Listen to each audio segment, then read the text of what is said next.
खुनसट लाड लाड करतेस का नाही तू? अगं, ऐक ऐक ऐक तू म्हणतीस की ते खुनसट असले तर आपण कशाला खुनसट व्हायचंय?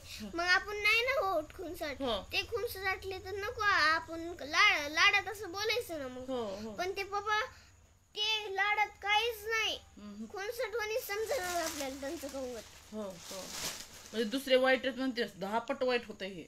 हा नाही तर 20 पट होते अजून पण. हो एवढं बेकार पण तुमचं गंगत नसते मग ते. पण हेच बेकार आहे ना तो बाप. हो ना मग त्यांच्या सगळ्यातच म्हणते ना मी. म्हणून म्हणते सोडून देऊ. मग आज ते आपल्या घरात ते दुसरीकडे. मग आता ते थोडस खुनसटवाणी घरात राहायचं असते ना मग ते रोटीत. बघितलं का आपल्या घरात राहतेच मग छोटं थोडस खुनसटवाणी केलं म्हणून काय सोडून द्यायचं? तुला बोललो लय ते बाप पटत आहे ग. मम्मी ते काय केलं एवढं तुला की सोडून द्यायलाच म्हणतीस? हे असं वागत आहे म्हणून म्हणते ना सोडून द्यायचं. काय लागते? किती बरं ऐक ऐक ऐक आता. किती खुनसटवाणी करते मला सांग बरं तू. ऐक ना तुझे पैसे घेतात बाबा बरं का चोरून ते पण. हम्म. तरी तू त्यांना आता जाऊ देतीस का? आता ते जाय म्हणतोस ना तू. असं म्हणतीस ना जाय असं म्हणतेस ना तू. तर रिक्षा घेऊन परत येते तर आणि तुला काय माहित नाही का तुला कधी सोडते ती आता?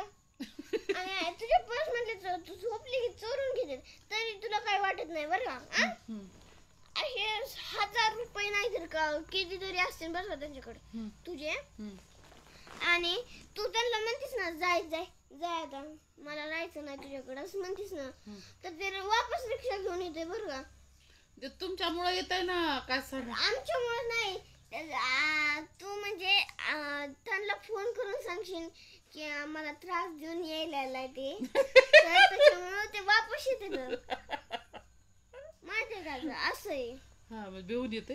हा ते भांडते त्याच्यामुळे येते. कोण भांडते त्यांना? आता तू समजा फोन करशील त्या कुणाला?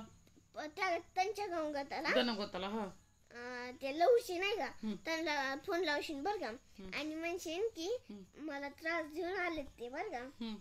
तर मग ते मग ते भांडते त्याच्यामुळे ते वापस येते.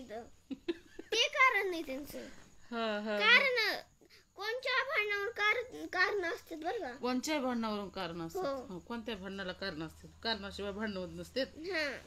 अच्छा कोण शिकते का हे? कोण शिकत नाही म्हणजे तू शिकते. इथं साडं हुशार कसं व्हायना नागडं हे नेकडू.